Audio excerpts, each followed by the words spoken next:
Alright, what's going on, everybody? Praise the sun.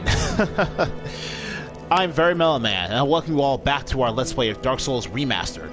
In the last video, we killed the Hydra, a mini-boss, who was part of a quest chain that involved unlocking the Dusk of Oasiel Merchant, who was responsible for selling me this awesome catalyst, and some interesting utility magic. Speaking of magic, we also freed our intended sorcery merchant, Griggs of Vinham. Oh, hello. Nice. And while I was off screen, I did some quick co-op sessions at the Capra Demon boss fight, a character we also defeated on our first try without any summons, by the way. I'm sorry, second try without any summons. As you can tell, I was so used to having just wailing on the guy with multiple help when I was doing the co-op sessions off stream that I got a little confused with my actual win-loss record. Great Heavy Soul Arrow. Alright. You can also buy the regular Sorcerer's Catalyst from him if you haven't done so by now. But the big prize from Griggs are these rings. The Bellowing Dragon Crest Ring and the Lingering Dragon Crest Ring. Special rings granted only to the most accomplished sorcerers at Vinham Dragon School. And yeah, Griggs is a student from that school. I assume Big Hat Logan is a teacher at that school, or at the very least he studied there exclusively. Both rings are engraved with lingering dragon power.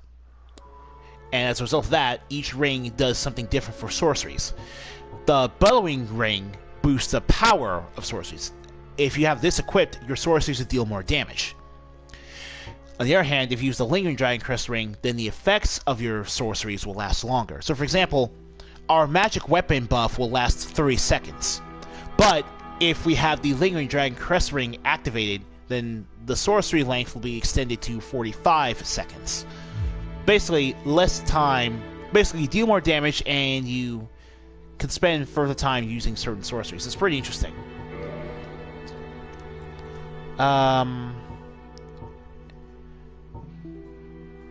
Let's get Magic Shield. What Aura Decoy does is basically, we talked about alluring skulls at the last video. And Aura Decoy is basically alluring skull. Yeah, it's basically just alluring skull. 10 uses as well. Oh, 20 uses, sorry. Now, Fall Control is a bit more interesting, because if you have this equipped, then it increases the height. It nullifies all fall damage you could possibly take. It reduces damage and noise from falling. So it's technically another stealth sorcery as well.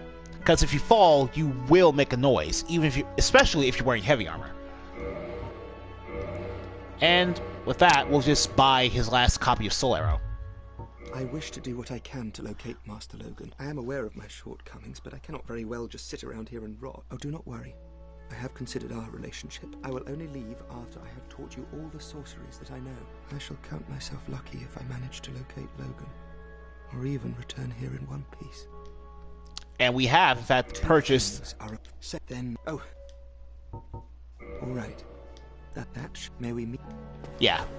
We've bought all his sorceries. Now, hopefully he doesn't actually leave, because I want to get his Dragon Crest rings later on.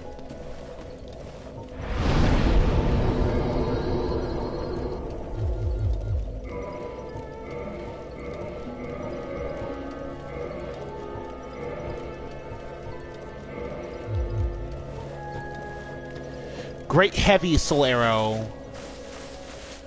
In case you need a refresher course for what they can do later on.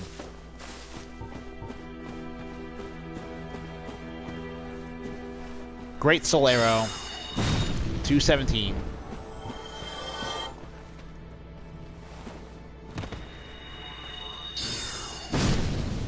$170, which I don't think is what they actually are supposed to do, but whatever. 297. That's better. That's what we were looking for. And finally, 384. So we're basically trading up, and now Great Soul Arrow is our general damaging spell, while the heavy soul arrows are what we'll be saving for harder to kill enemies. That being said, I'm just gonna rest up here real quick.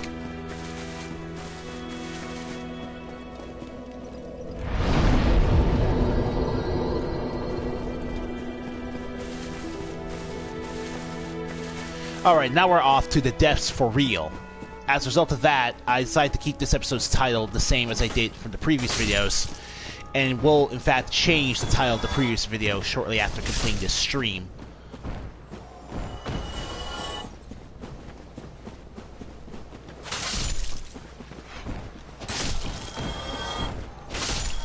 Right. Oh, short sword. Keep in mind that even though I now have 20 soft humanity, the item drop rate, the item discovery rate will never go beyond 210, even if you have more than 10 soft humanity.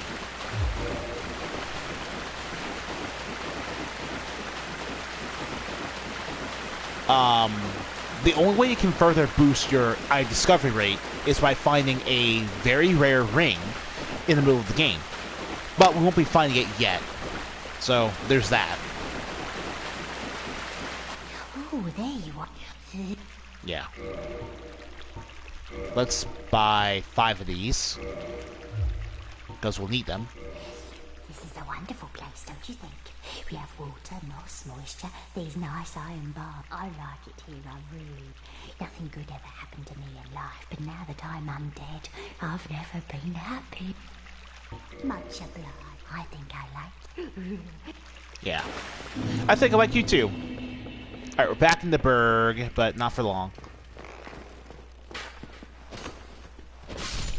Alright.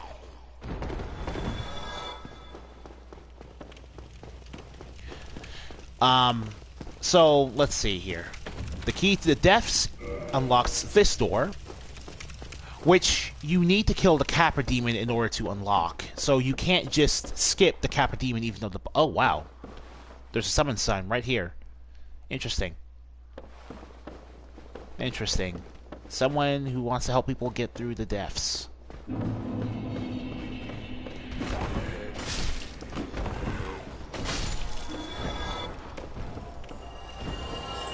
I'm too cool for this. Large soul of a nameless soldier. Oh, right.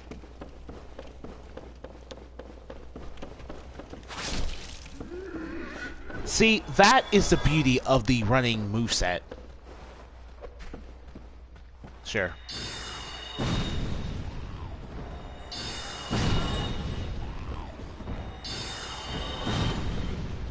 Thin out the numbers a bit.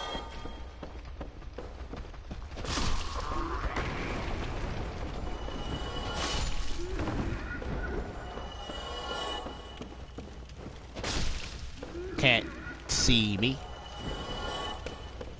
Alright then.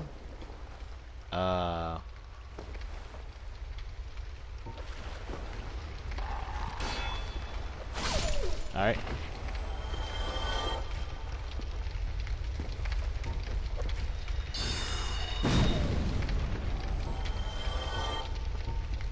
Magic weapon time.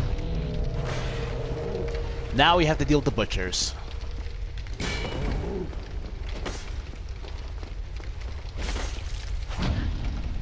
Yeah. 405 on a riposte. 156 on a one-handed slash. And the sack.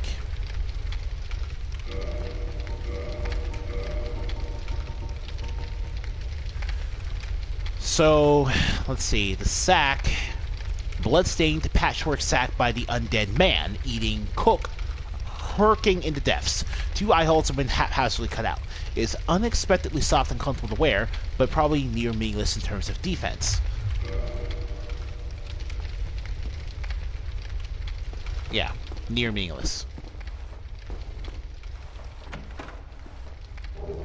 Large Ember. The Large Ember is the first I believe, intended.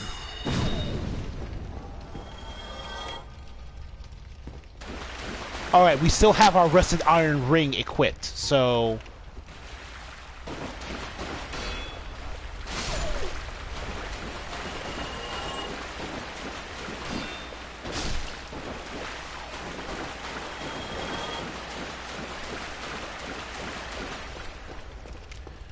So, yeah.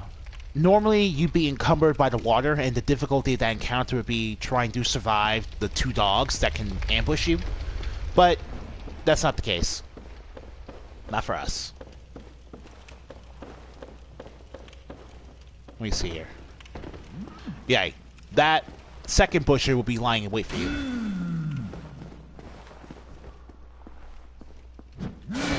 Ooh, okay.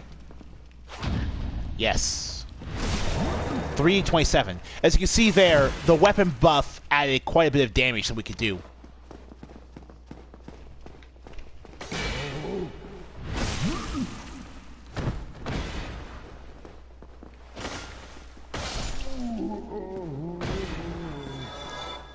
Now they're both dead, I should inform you people that the butchers here are actually female. They're women. Yeah. I actually have to tip my hat to Telltale for that, because there's really no way we'll be able to tell. I actually think it's a pretty neat detail how hidden their gender is. Masterhead. Ooh. Let me rate that message. Hi? Ooh, in fact, let me see if I can write my own message down here.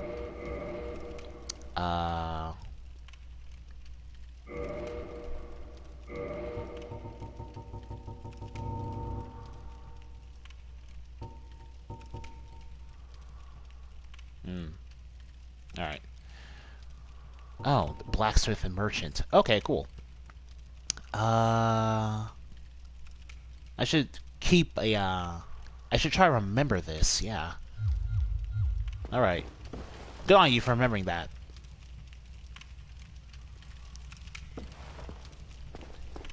So, okay. What I'm gonna actually try to do is...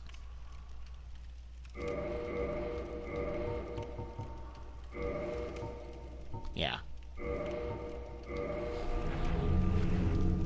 Sure, why not? So, now for the master. Yes, you. Here, over here.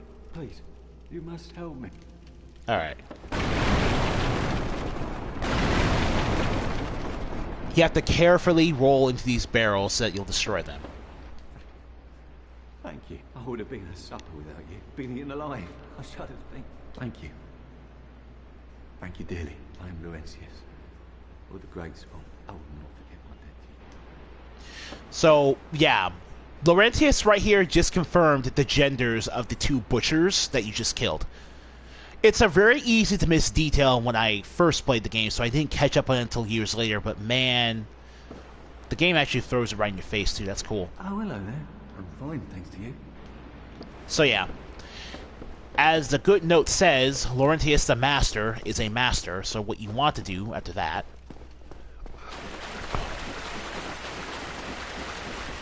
is head back to Firelink Shrine, which we're going to do in order to talk to him. We're also going to take the long way to do it, because that way we don't respawn any of the enemies we just killed.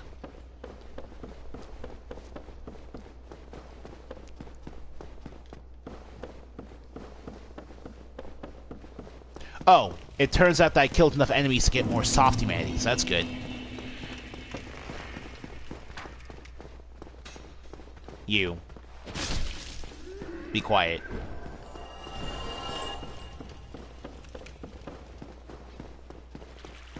Since I'm back here. Never know. Come again if you please. Hey, I did the wave. I'm nice. Alright. Oh, you know what? Hold on a second.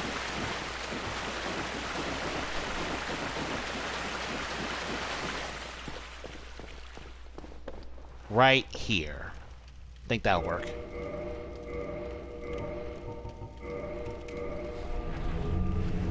Yeah.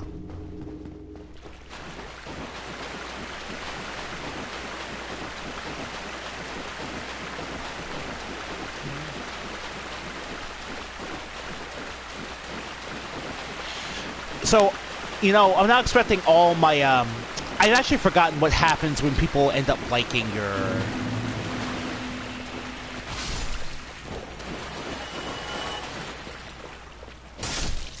Alright.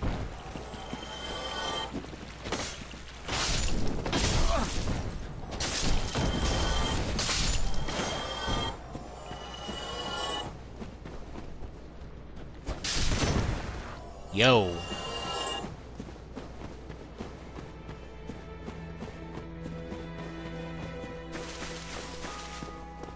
Okay, so do you have anything to say about Laurentius coming back? What's wrong? Had a bit of a scare out there. No problem. Have a seat and get comfortable. We'll both be hollow before you know it. Oh, you kidder, you. Your upbeat, hopeful idealism. Well, what are you going to do? I've already decided. I don't really care. I'm simply crestfallen. And there's the series acknowledging what he is as a person. Neat. How did that nutty sorcerer make it back? Unexpected. But I suppose stranger things have happened. And he comments on Vinham coming back. That's good. How did that old man make it back? Unexpected. But I suppose stranger... Oh, he just repeats the same canned message? Wow. Okay. Well, I mean, that one was definitely meant to reference Laurentius coming back to Firelink Shrine, but I'm not up. Okay. So, who else is up for chatting? What? Oh, he disappeared. Interesting. How weird. Laurentius, I mean, Lautrec just disappeared. Well, I see you made it out. Yeah, I made it out safely too. I have my pyromancy the Great Swarm, so I can usually manage with a bit of care. Oh yeah. Oh! By the way, I can share my spells with you. I think you have a knack for it. All you need are the materials. I'll be pleased to help you. Unless you find the magic's unsavable. Now, this is a bit of a trick question. If you say yes to him, what you actually do is refuse to learn pyromancy from him. So what you should say is no. Yeah, wonderful. I'm sure that they'll be of some use. Here, first take this. And if you didn't start with the Pyromancer class, this is where you get your Pyromancy Flame catalyst. A flame from the Great Swamp. Now you're a fully fledged pyromancer. Right, let's get started right now. So here's how Pyromancy works. The way your base flame, the damage you can inflict with your Pyromancy doesn't scale from either your intelligence or your faith stat like it does in Dark Souls 2. Instead, the damage you can inflict with Pyromancy scales off the upgrade of the Pyromancy Flame itself, the glove. So, if you want to deal more damage, you have to pay souls here in order to upgrade your Pyromancy Flame. And yeah, it's going to be really expensive. Getting to plus 10 alone will be super expensive and nearly not worth it. Not this time. Not at this point in time.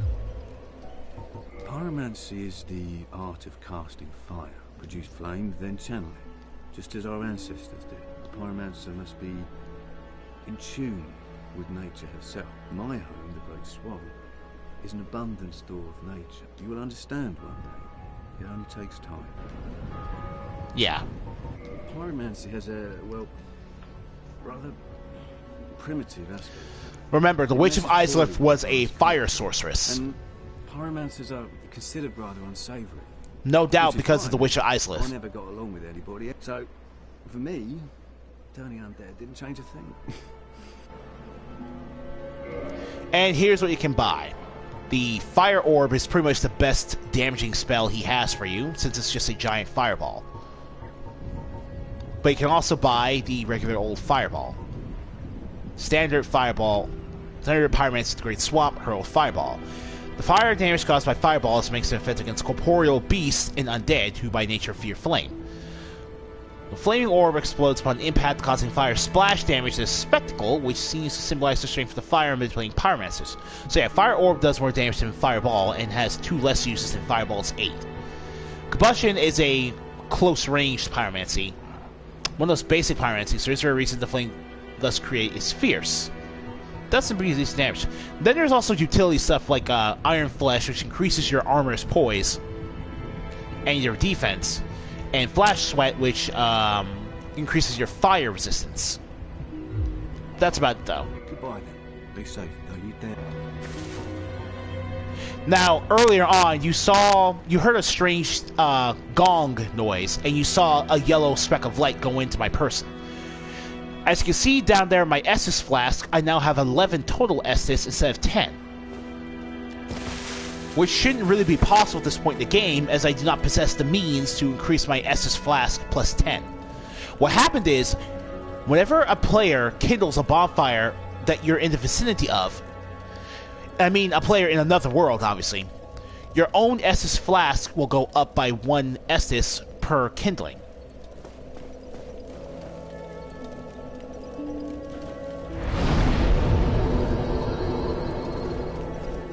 So, that's honestly a really neat way of doing it. It's one of those many, but it's one of the more subtle ways that players can help out other players in other worlds. One of the most subtle.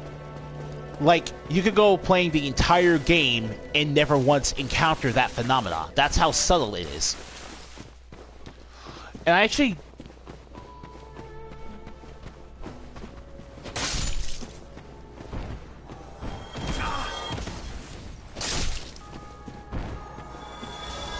Alright.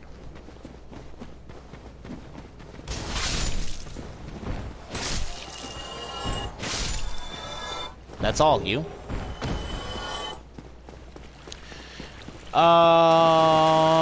Madara.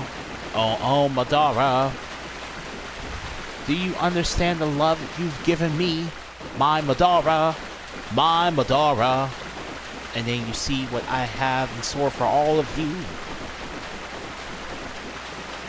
Alright then. The reason I decided to rest the bonfire is because I'm pretty sure that if you travel a further enough distance, then every enemy that loads into a new area you revisit will just respawn anyway. So it's basically just a way to save myself some time.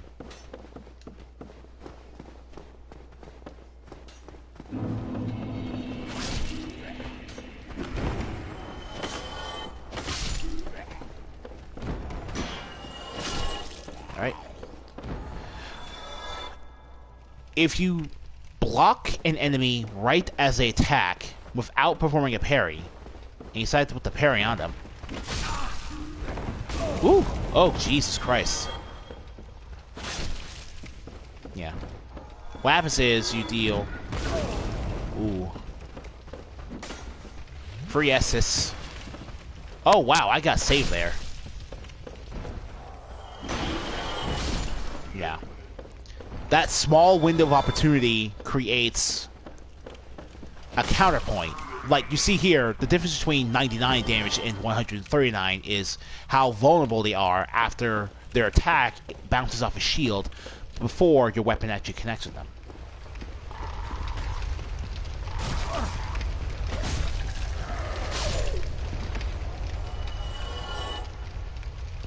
And since those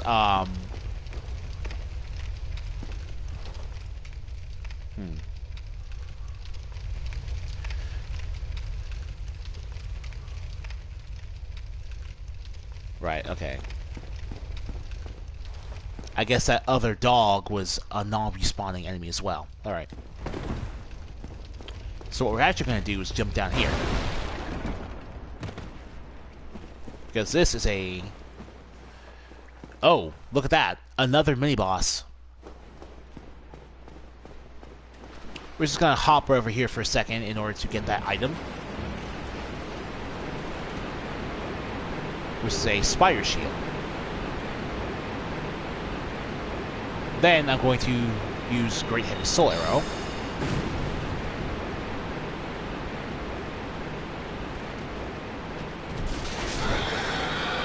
And do a plunging attack in order to kill that giant rat. Doing so creates a humanity.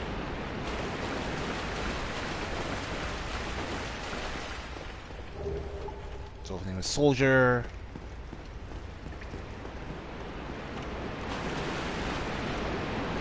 Now, if we were to slide down here, we'd actually be in position to get a bonfire.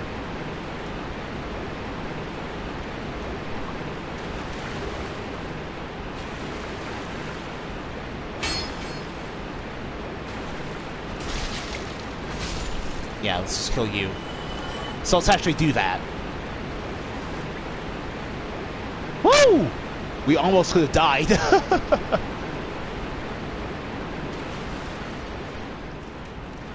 So let's see.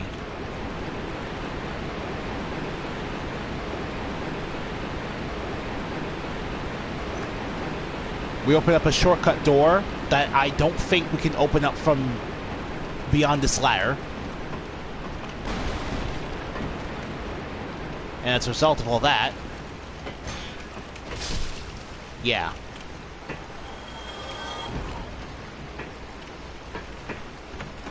We use the sewer chamber key we picked up in order to unlock this room. Let's kindle the bonfire. Let's kindle. Because honestly, we have humanity to spare at this point.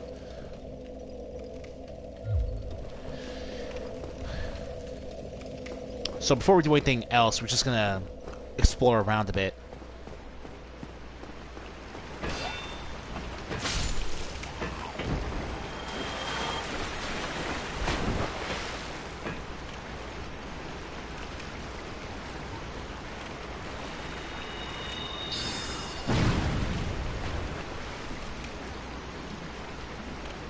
Wow, you survived.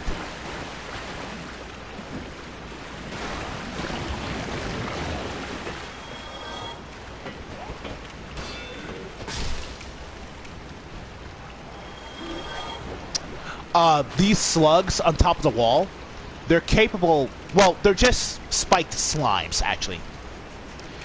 And what they do is, they just hide and chill out of place. Did I just get another humanity out of nowhere? Wow.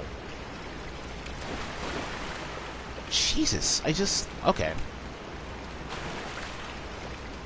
Let me see.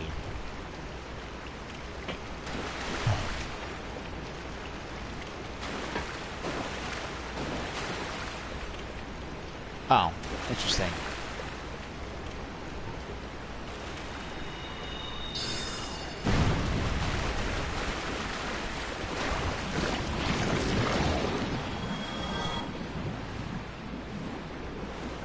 Huh. And... well, this is awkward.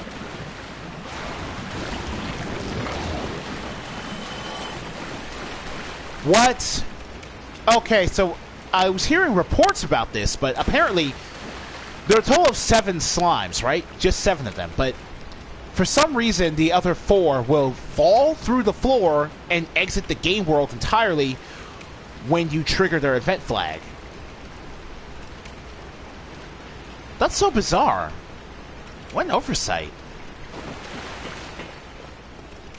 I mean, I'm not going to hold it too heavily against this this game, because it doesn't matter that much to me, but that's still an oversight that I never would have seen coming.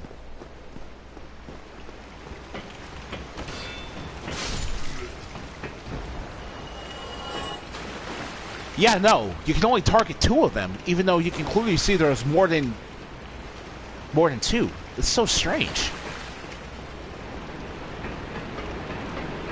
Alright, so let's just explore around a bit.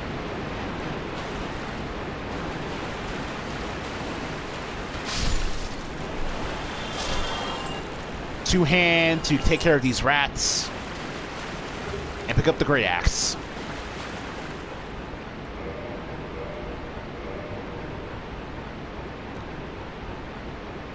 Actually, let's look at all these.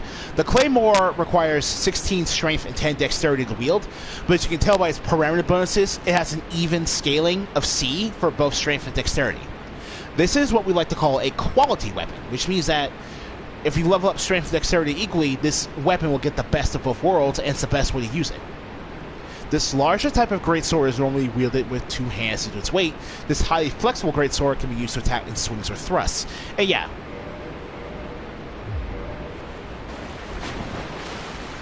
Oh yeah, the moveset like this is swings and like that. But if you two-hand it, you also... Okay, never mind. But if you did two-hand it, you'd also get a thrust attack if you use the R1. And you can combo that thrust with another 300-degree swing that looks really cool. Alright. Great Axe. Great Axe, E dexterity scaling, requires 8 dexterity and 32 strength over the one hand, so you can tell this is meant to be a strength weapon, even if the C parameter bonus for strength indicates otherwise. This Great Axe is a veritable mass of iron. Its weight sends foes flying, but makes it difficult to handle without inhuman strength. Any miss makes one very vulnerable, as each swing requires a force of the body. We do not have the power to use this thing even two-handed, so we're not going to bother. While we're just looking at our menu stuff, let's take a look at the large ember. Ember required for weapon ascension. A large, high-quality ember handled by the blacksmiths of Astora. Ascension for +5 standard weapon allows reinforcement to +10. Also can ascend +5 standard weapon to raw weapon. Raw weapons can be reinforced to +5. So the hint as for where you're supposed to give or what you're supposed to do with the Great Ember is given in the item description. It specifically references anyone from Astora.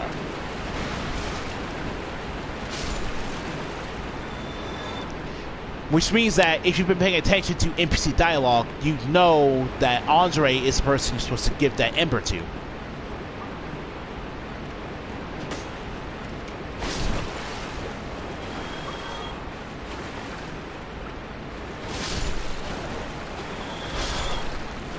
And yeah, we're back to where we're on the other side of that cage now. Somehow, I think the unupdated graphics make the deaths look more unsettling. Well, the textures here look a bit... Yeah, this looks like living mass of slime. It's so weird and unsettling.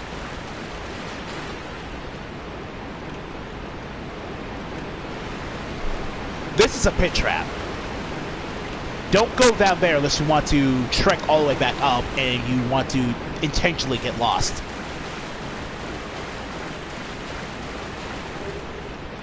Soldier. Fog gate. Don't let this confuse you though. The fog gate is very much...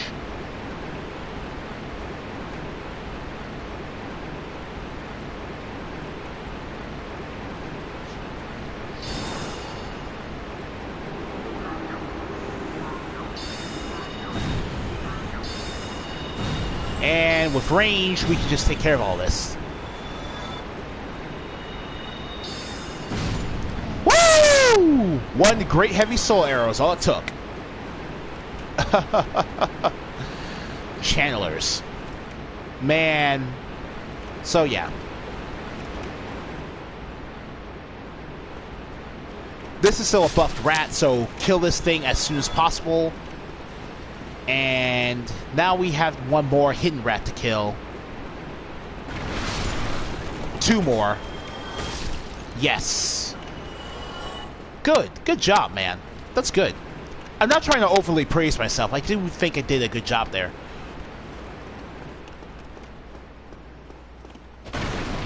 There aren't any more rat traps, but you can just do that and be safe. And if you explore over here, you get rewarded with a large Titanite shard. +10 reinforcement, standard weapon, +5 reinforcement, raw weapon. Titanite shard for weapon reinforcement, larger Titanite material. Titanite shards are fragments of the legendary slabs. Titanite is etched into weapons to reinforce. So yeah, it's basically the same thing as the chunks. I mean, Titanite shard and large Titanite shard share the same, information. But now we can see all 3, and you can tell how standard weapon progression is going to go. But yeah, you need large Titanite shards to get raw weapons and nothing else. But you need Titanite chunks to get crystal and lightning weapons. So if you want to stick to a certain weapon upgrade path, pay attention to that detail, because it also determines how many materials you actually need to use. So yeah, these rats look very different from the rat we just killed over here. That's actually really unsettling when I think about it, because oh my god. Jesus Christ, these giant rats. If I saw one of these in real life, I'd never know what to do with myself.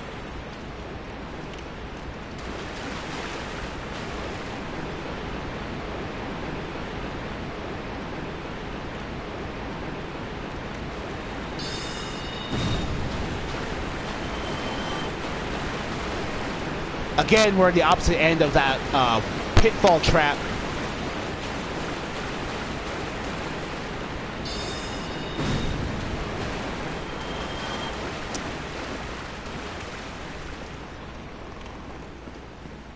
Oh, jeez. Soldier name is Soldier. You are to fall. Oh, hey, look where we are. We're actually back at where we entered the depths from. So that's interesting.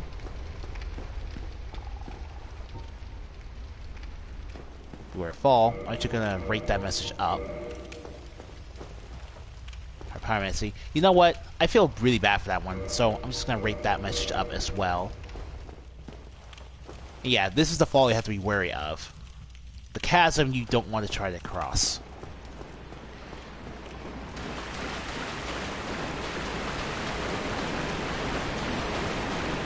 Let me see here. I'm actually not sure if channelers are particularly resistant to magic, but I do feel really good about the fact that we have a nuke spell, right? Primarily speaking, sorceries like Heavy Soul Arrow and Great Heavy Soul Arrow are your nukes. Because once you're able to use them, that is the point in the game where you can successfully say that, yeah, you are a sorcerer. You are willing to deal with the high cost for the high reward.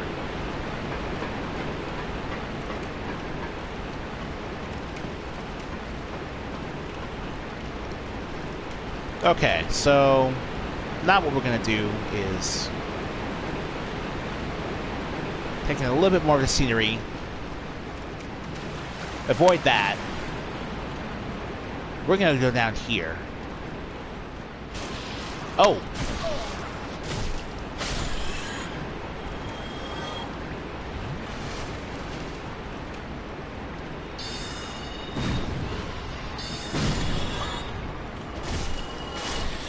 Alright. Wow, you're actually following me, buddy.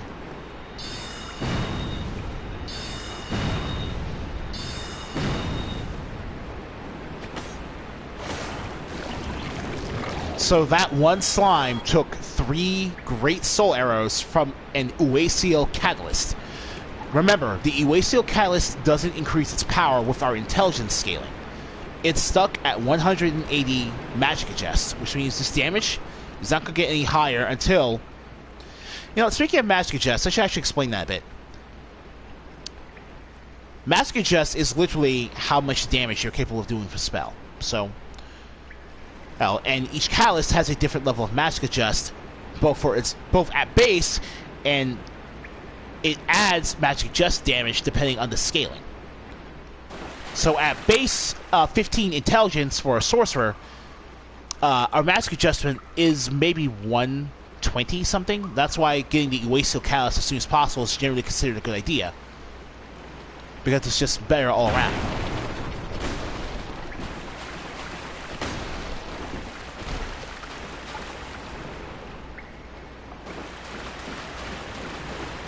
But the Uasiel Catalyst doesn't scale or increase your stats in any way.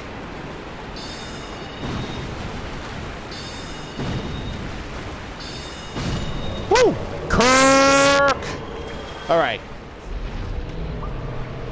I think it was ahead of me. That's right.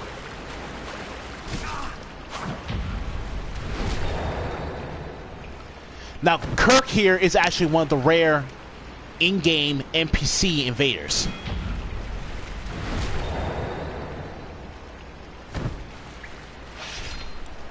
What that means is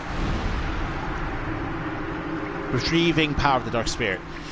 Did I just get an Estus flask from killing an NPC invader? What?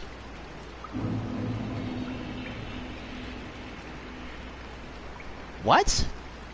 Did someone just coincidentally kindle their bonfire while I was killing Kirk?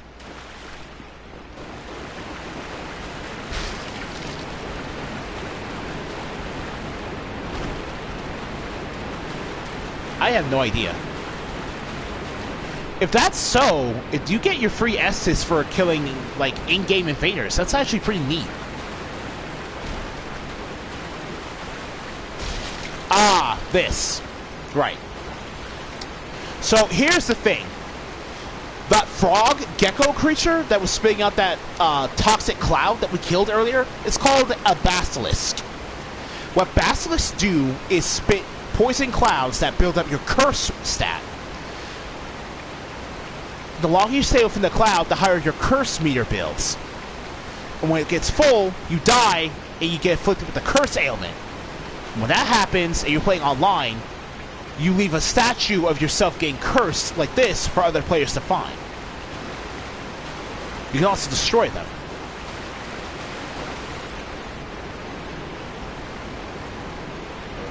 Yeah. Alright.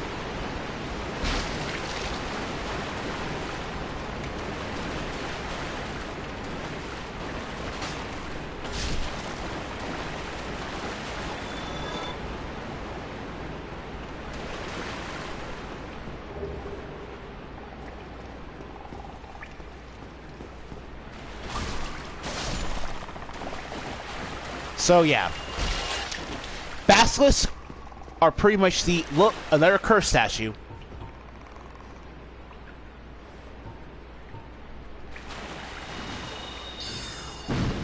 Ooh.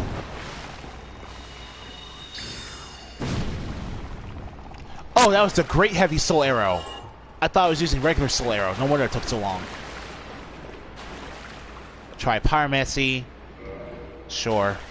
Oh, I guess as long as I have the orange soap sign equipped, I don't really need to worry too much about whether or not...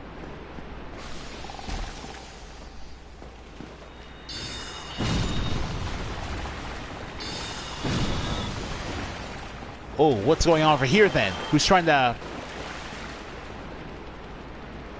Alright. Whoa! Where'd you come from? No, really, where did you come from? I couldn't possibly have seen you.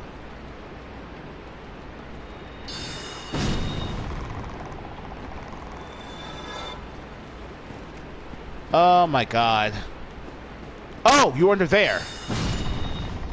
Oh, okay, that's... I forgot that. Oh! Okay, ooh. That sound you heard, that clicking, that's basically their... cry. The cry of the basilisk. Oh my god, a dragon sign. Down here. You're completely insane if you think anyone would be willing to fight you down here. Am I learning it out? You know what? Yeah. Alright.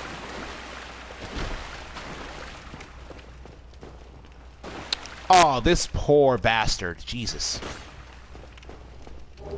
Alright, soul. Okay, so... Eye of Death. Lure phantoms from other worlds. It's an online playing item that only people who are members of the Gravelord Servant Covenant can use them. The dreadful eyes of death spread disaster across neighboring worlds. Phantoms lured to the host world may end up as victims, allowing the eyes of death to multiply and leading to further proliferation of Bane. Yeah.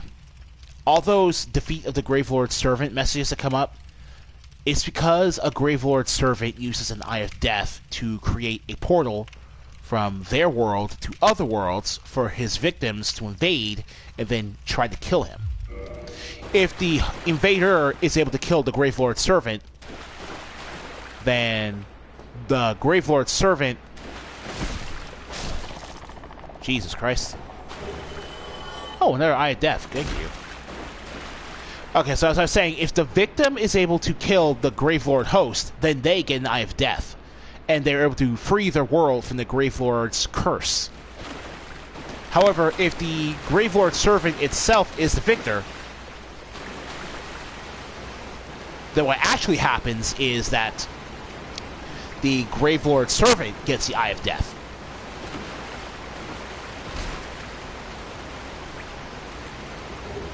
And with that, we found the Ring of the Evil Eye. So basically, being part of a Gravelord servant, and the thing about the Gravelord Covenant is that you can potentially be invaded by up to 2 players in the original game, and now by up to 3 players in the remaster.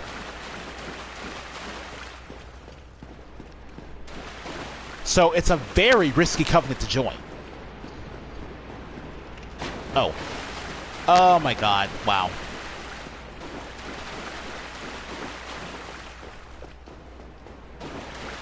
I don't know what I'm doing down here for, but whatever. Another statue. Gotta love that poke. Ooh. And made the jump. Humanity. Yeah.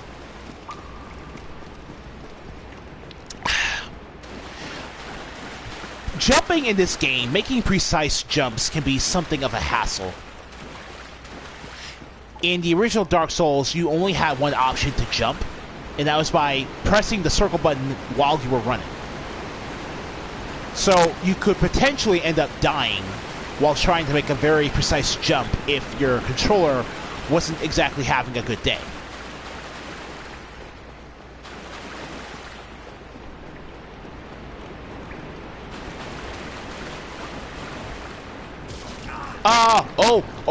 Ooh, no, I didn't mean to do that. Oh my god. Oh, okay. Okay, get off me. Get off me. Jesus Christ.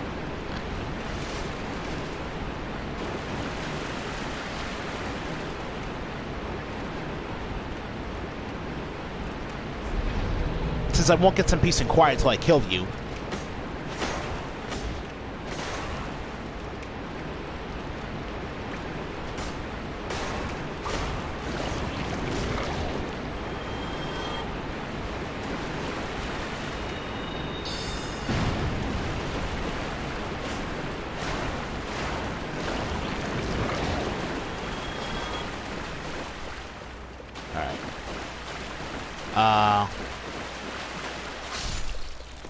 More 7 signs. More rats.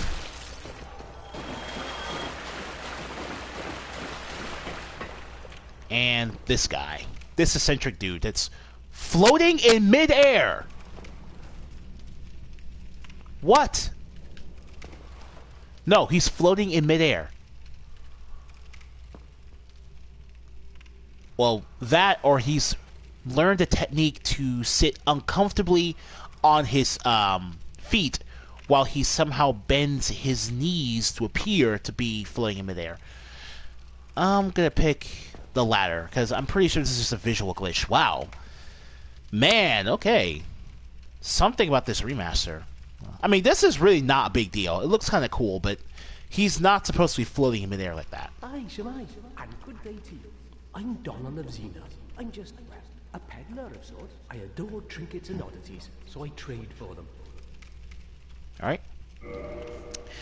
And from him, you can buy up to 3 gold pine resin. Interesting that you can buy this item from him. I wonder what the game is trying to tell you. Oh, you can also buy crystal weapons. The crystal straight sword, and the crystal great sword, and the crystal shield. Basically all have nearly identical text. A fully crystallized X.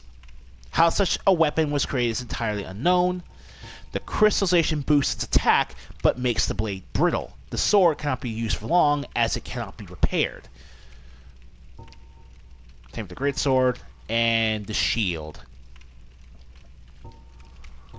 The shield has 60 stability, 100% physical damage reduction, 60, 80, 80 magical defenses. You know, now I think about it, this isn't actually half bad. This really isn't half bad for elemental defenses, and like, no, it's fantastic for elemental defenses. 80 and 80 fire and 80 lightning defense. Holy crap. And 60 magic defense isn't really bad. Like, it's 250 durability too, and we have the strength to use it.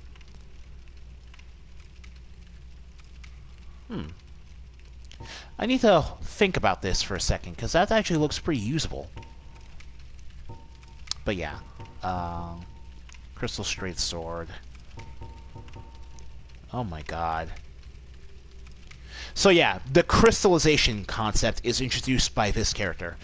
Remember crystal weapons earlier, right? Well, the gimmick with crystal weapons is that they actually have the highest base damage of any weapon in the game, including regular reinforcement weapons and raw weapons. But as a trade-off, crystal weapons cannot be repaired once all their durability is gone and they themselves are broken. When a crystal weapon breaks, it's gone for good. These aren't exactly crystal weapons. They're not crystal upgrade weapons. They're just crystal weapons that are basically just their own class of thing. They're like fighting a regular longsword. This is just a regular longsword, but with a different mechanic to it. They're meant to introduce you to the concept, even though they're not as punishing. 60 durability, Jesus Christ.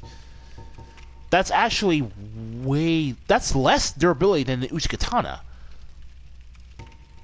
So, think about the base power damage they can give you before you actually get around to killing something with them. Standard bolt, heavy bolt, wood bolt.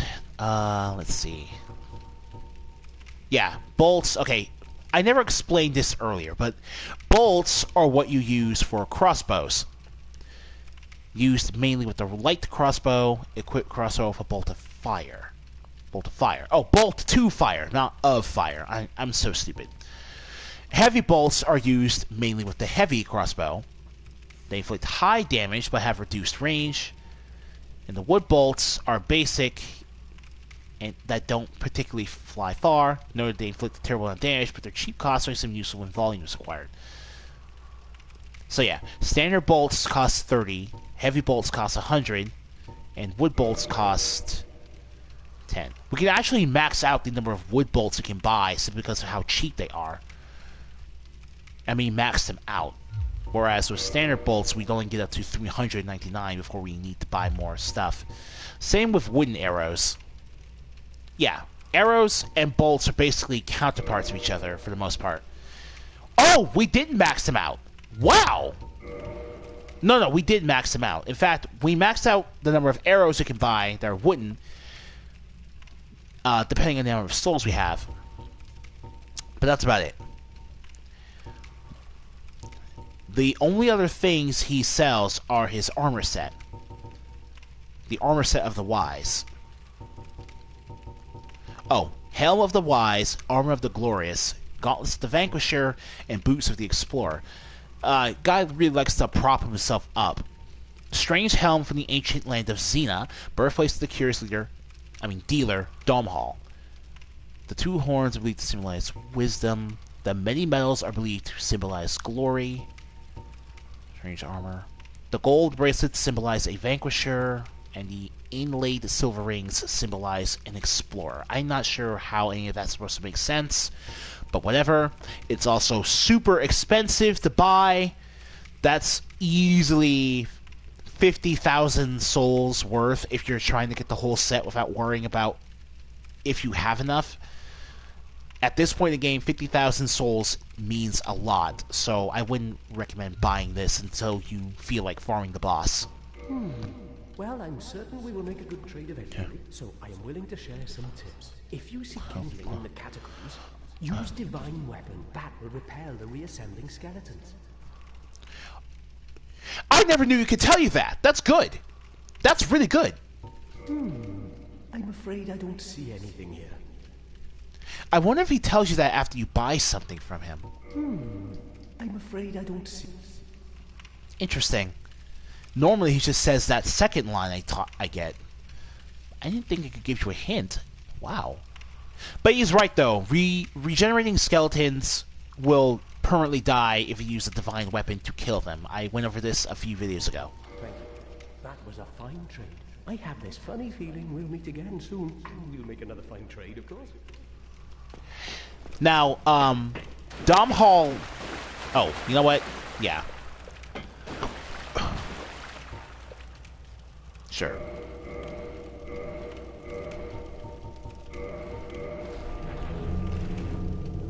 Yeah.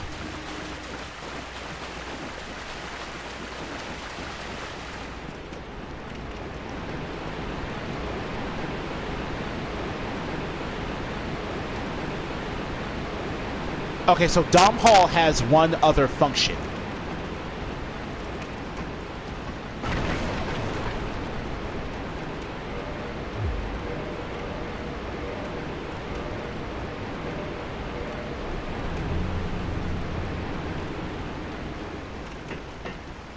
Dom Hall has one other function, and you only unlock it after you talk to him and send him to Firelink Shrine. Oh my god, I want to partner with someone using the Gravelord Sword so badly. It would have been hilarious if I had gotten that guy with the Gravelord Sword back in the Burg.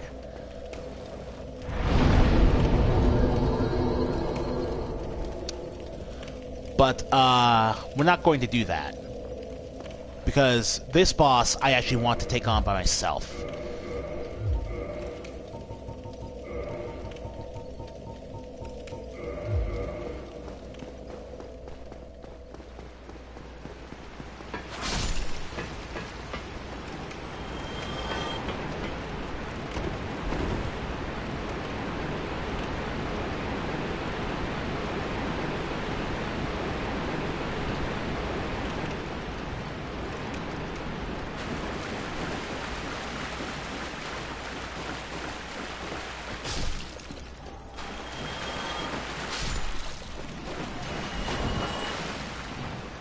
Well, I say I want to take on the boss myself, but I'm not sure if I need to summon Solaire for this fight.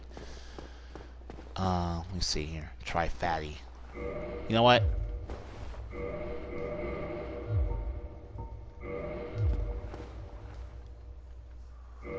Alright. You can't go back here. There's items down there.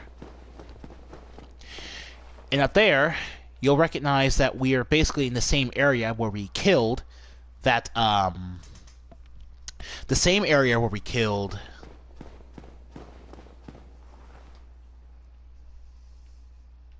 Alright. Ooh. Oh, he decked up on that crystal shield. He must be willing to continue paying for it. Frozen Heart GG. You look good, Frozen Heart.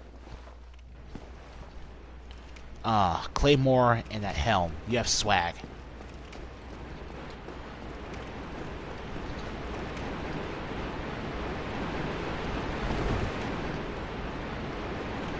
Did I pass it?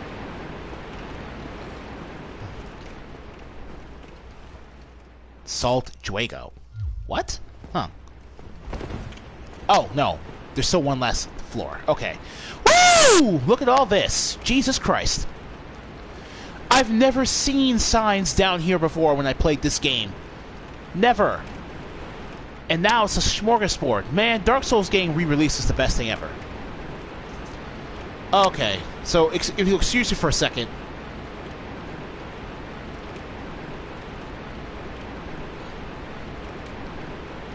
I need to see if I need to place Solaire here.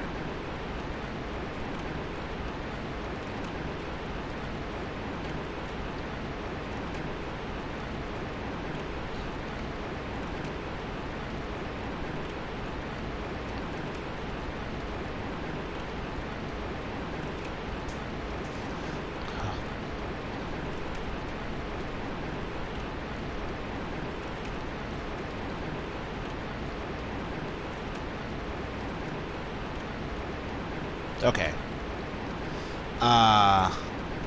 Okay, so it turns out that you don't actually need to summon Solaire at all. for any part of his quest line. Like, apparently, if you just sit there and listen to Solaire talk, then you'll progress his quest line. So that's good to know. You get a heavy crossbolt and a heavy bolt. So now we have them both. Let's compare.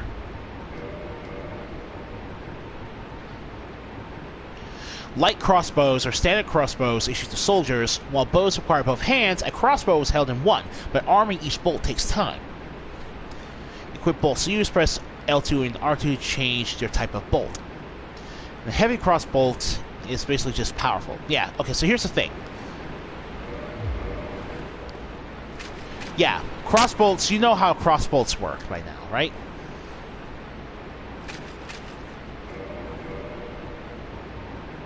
And you have two different arrow slots. Arrows in here and bolts in the other place. So what that means is you can switch between standard and heavy bolts by using R2 or L2 if you don't have anything else in your right hand.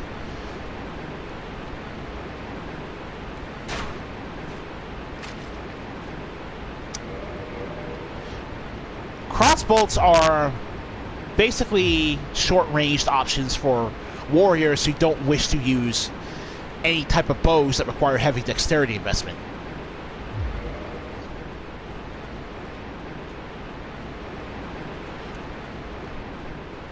Holy crap, no. Mouse shadows, yeah. We're underneath where we killed that Chandler earlier. And that's important because the Chandler's Trident ability actually affects the boss that's coming up. So if you don't think to explore this place and kill that Chandler beforehand, you could potentially make the boss even more powerful. So just to be warned. It get like Lautrec to be summoned again. But we're not going to summon Lautrec here because unlike with the gargoyles, his weapons make him really unmanageable for this boss fight. In fact, unless you have players who know what they're doing, I wouldn't recommend summoning for players. I wouldn't really recommend summoning Solaire. I'd recommend summoning Solaire over Lautrec if you want to summon for in-game help.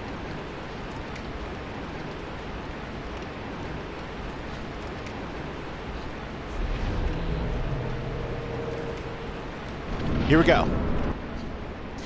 This is one of the freakiest looking bosses in the game too, so I'm pretty excited.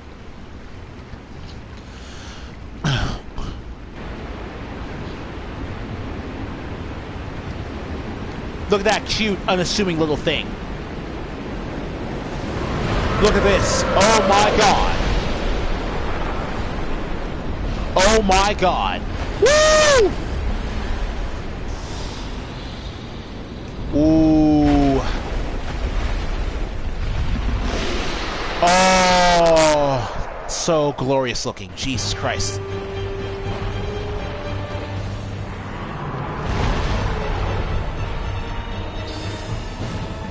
All right.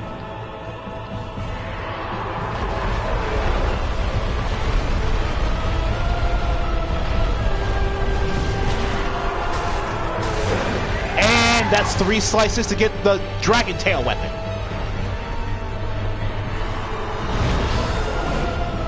Woo! Direct headshot.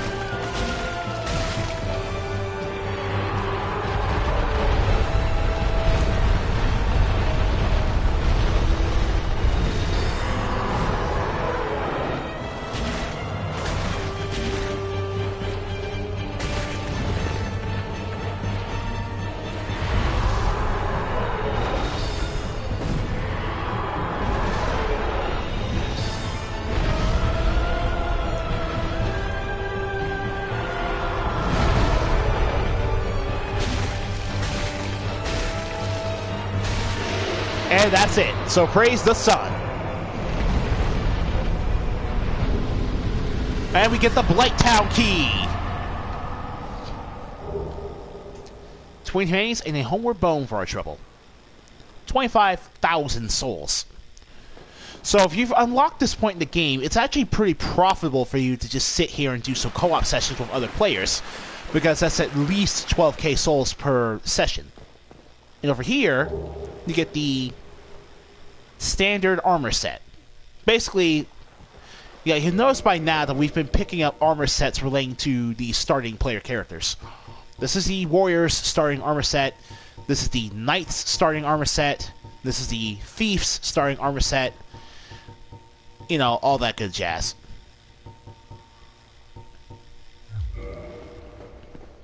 Man. Whew, oh boy. Okay.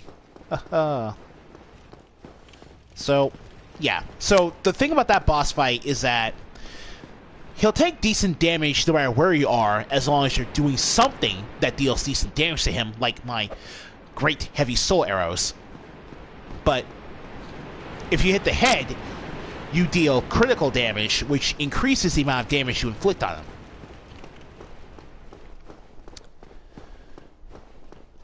And of course, he has a tail sweep attack, but if you cut off the tail weapon, if you cut off the tail in order to get the tail weapon, you'll get rid of his tail sweeping attack, which actually reduces the boss's options. Pretty similar to how the gargoyle boss fight worked. In fact, there's maybe one other... In fact, in general speaking, I think that's actually... There's one other tail weapon we can get in this game. We've got 2 tail weapons right now. 3. The Drake Sword from the Hellkite Dragon, the Gargoyle Axe from the Gargoyles up the Undead Church, and now we have the Gaping Dragon's sick-looking Dragon King Axe. And yeah, 380 potential physical damage that requires 50 strength for you to two-hand. This axe, one of the rare dragon weapons, is formed by the tail of the Gaping Dragon, a distant, deformed descendant of the everlasting dragons. This axe is imbued with a mystical power to release when held with both hands. So yeah, another dragon tail weapon that has the same two-handed weapon. Two-handed R2 is a special attack property. And like I said earlier, these dragon weapons do not scale with any of your stats. They have no parameter bonus. Drake Sword, no parameter bonus. Dragon King Great Axe, no parameter bonus.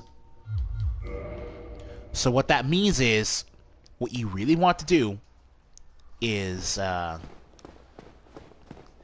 if you want to use a dragon weapon seriously for your playthrough, you need to make sure that you technically have the strength to use other scaling weapons in case you want to use them.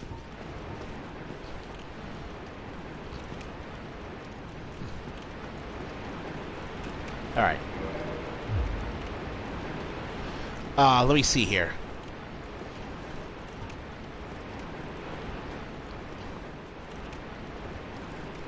Fatty ahead. Enemy ahead. I'm going to write a message down here so people can see it. Weakness.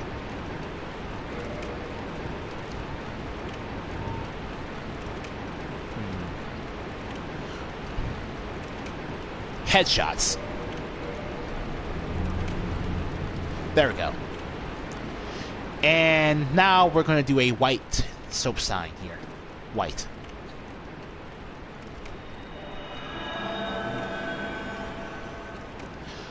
I want to see if we can get summoned for this fight.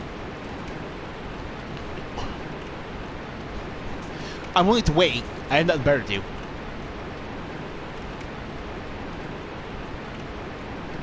Oh! That was super quick. Jesus Christ. Nice! Oh. I haven't been able to show you guys a boss session in a couple of videos, so I hope you enjoy this. He's got Solaire with him. Okay, good. Praise the sun, Eric. Alright. He's got Solaire with him, so... Okay, good.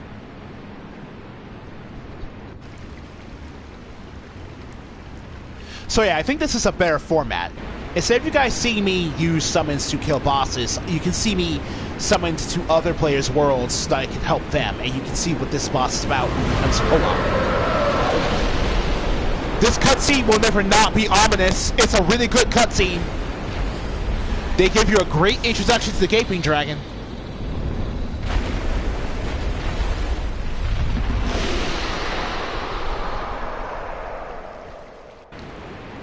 Alright, here we go.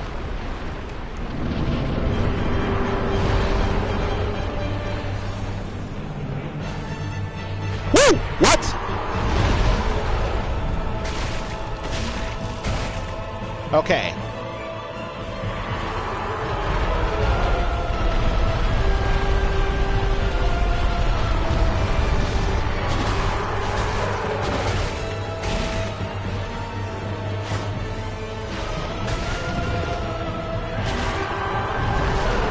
Oh man, we didn't get the tail.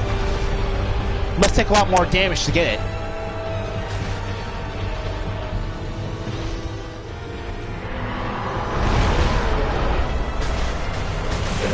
Got it. All right.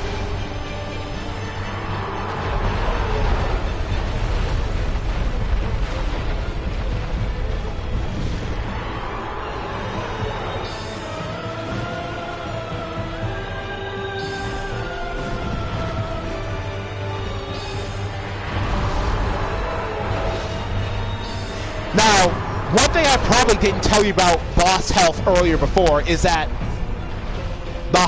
the more summons you bring to a boss fight. Oh, here comes. This is the oh god. Oh my god. Oh, okay, there we go. That is the Gaping Dragon's breath attack.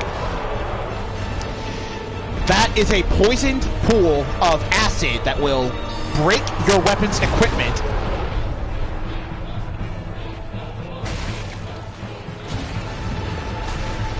That'll break everything you have equipped if you get hit by that dragon.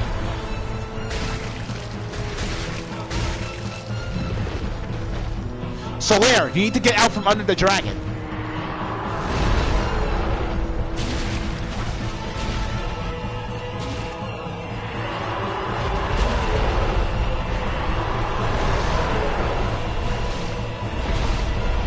Solaire's dead.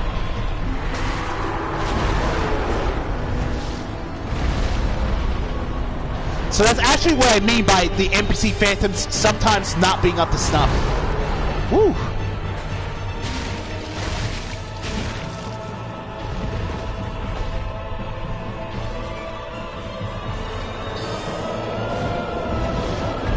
Woo!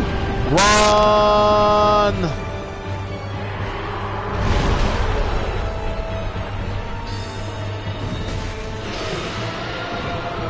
Praise the sun in Solaire's memory.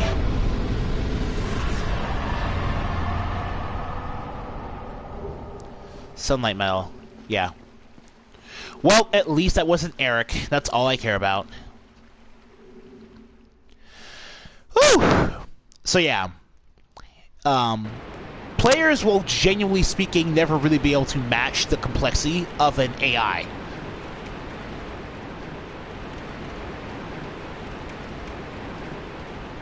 So what you end up with is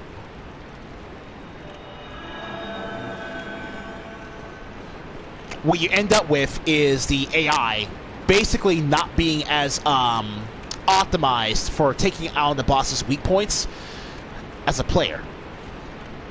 In addition to that, for every summon you bring into the boss room, they get more health.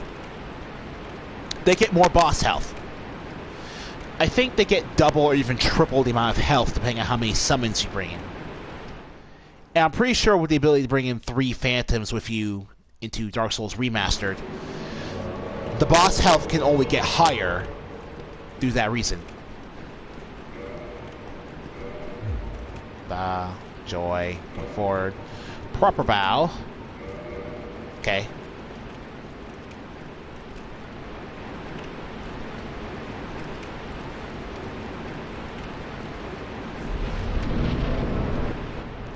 Oh my god, this... Oh! You know, Eric had the Drake Sword as well. So yeah, genuinely speaking, once you use the Drake Sword to fight your way to the Gaping Dragon, This is the point in the game where you should actually realize that the Drake Sword's effectiveness is beginning to wane.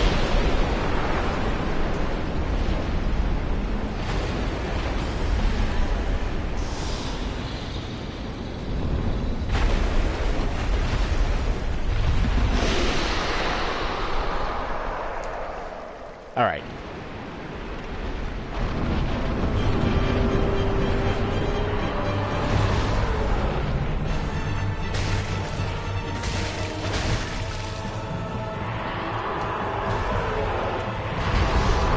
Oh my God! Vicky! Heal up! Heal up! Jesus Christ!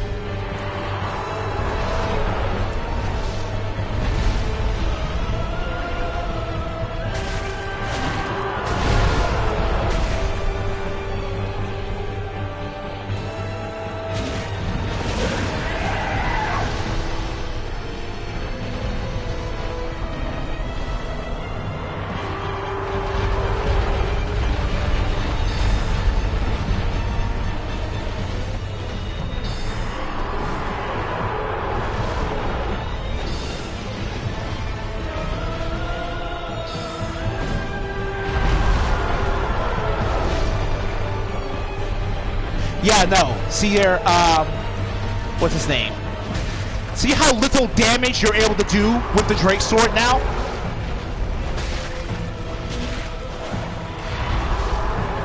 See how little damage it makes?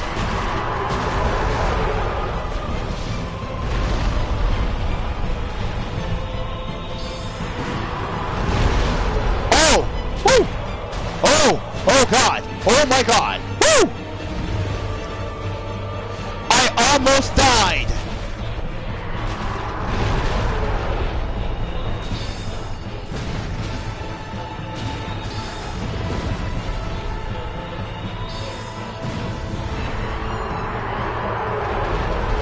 Ouch! So the hitbox for its charge attack can damage you even if you're this far away. Okay.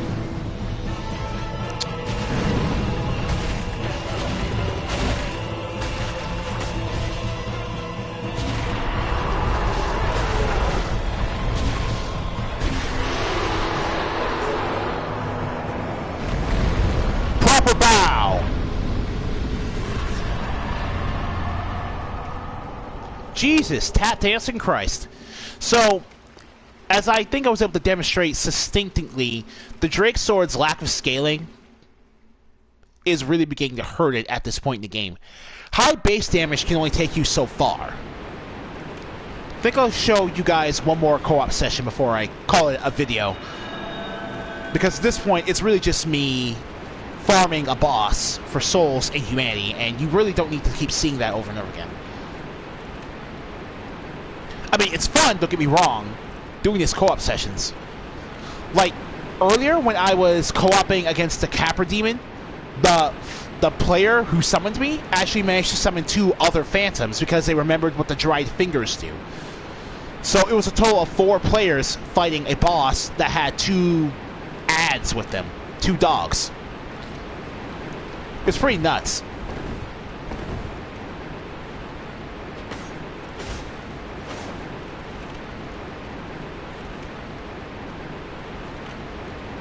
Another great thing about being summoned back to your world after you successfully help kill a boss, you basically get all your Estus and all your spell charges back. We're at 48 out of 80 durability, so that's good. Okay.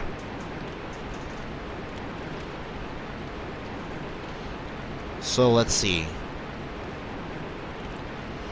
While we're waiting to get summoned again, I guess I'll go over to Gaping Dragon's lore.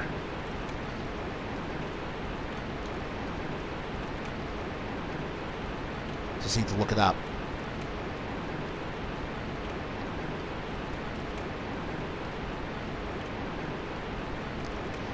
Yeah, here we go. Gaping Dragon, a mutant dragon trapped within the depths. Killing it gives you the key to Blighttown. According to... Okay, that's good. Now, according to Miyazaki, The Gaping Dragon was originally a normal dragon that became so obsessed with eating that its body mutated into a giant maw. Now, it can only think about eating. So basically, it's a dragon of gluttony. Cleric. Oh, Cleric. You're just calling yourself Cleric. That's hilarious. Oh, God. Cleric, did you just summon Solaire? Oh, my God.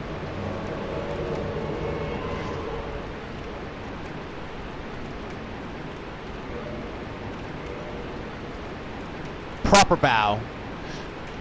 Might as well show off the fact that I got the proper bow. Oh, he's using the dry finger. Good. No, don't summon Lautrec. No, Lautrec is literally the worst phantom you can summon for this.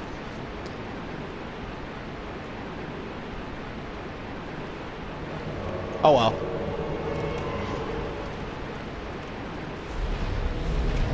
All right, let's buff up.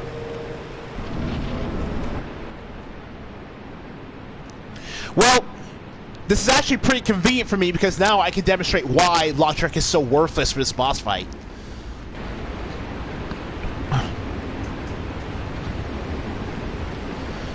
Whew.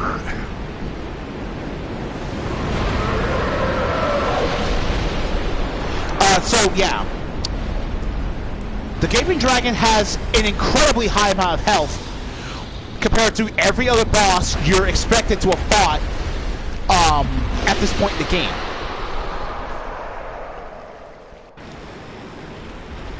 It's got about 4,401 points of health.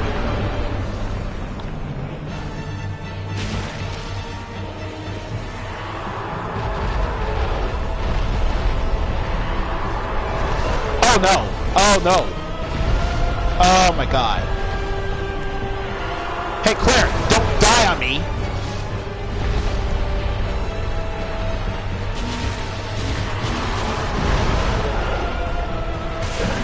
There we go.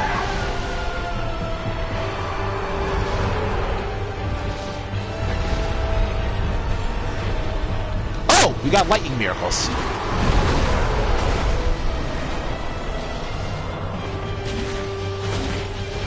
Woo.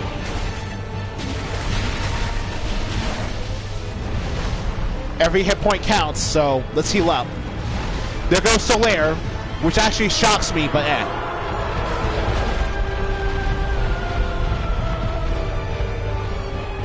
Range magic time!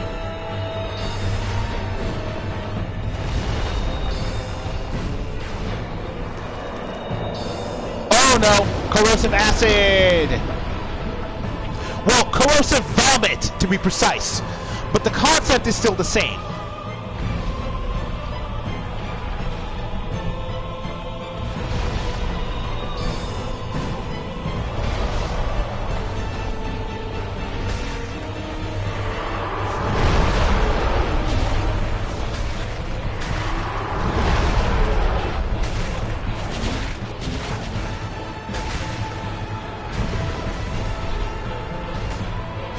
Now, as you can see here, Lautrec is equipped with a parrying dagger in his left hand and a scimitar in his right hand.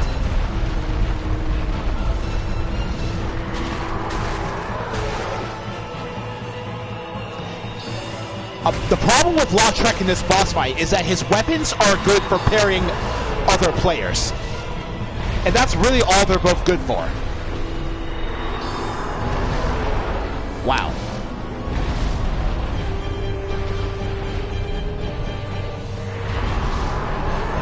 So as you can see, by himself, he's not really capable of putting the hurt on the boss.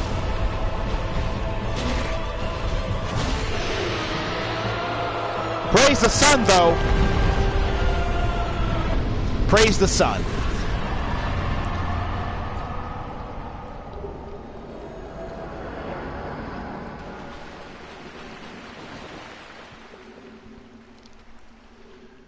Oh my god. You know, the Gaping Dragon is actually a pretty fun boss to do cooperative play with. Alright. So yeah, as I was saying earlier about the Stray Demon, the Gaping Dragon, it's got 4,401 points of health. So, No other boss in the game that you're intended to fight at this point has that much health. So it can take a while to deal with unless you have a sufficiently leveled up weapon and you use weapon buffs. Plus, if you know about hit points, and finally, if you have high damaging magic, like my Great Heavy Soul Arrow or Cleric's Lightning Spear. Remember, dragons actually are weak to lightning, so there's another thing you can do besides... and the reason you're able to buy Gold Pine Resin from Dom Hall is because the Gaping Dragon is a dragon, so he's weak to lightning. So you have an edge right there. Okay, so the way I normally do these co-op sessions off-stream is that I try to co-op based on the amount of humanity I could potentially farm after the session. So once I personally get up to 30 boss kills offline, I'll stop and I'll proceed with the rest of the game. But you're not going to be seeing that because this is going to be the end of the video. So thank you guys for watching. I hope you had a good time. I certainly did. Exploring the sewery, swampy, murky depths. Because next episode is going to be Blight Town. Oh boy, I can't wait to see how that area looks in 60 frames per second. So take care, have a good day. I'm going to do the proper bow this time. Praise the sun, whatever. Have a good time.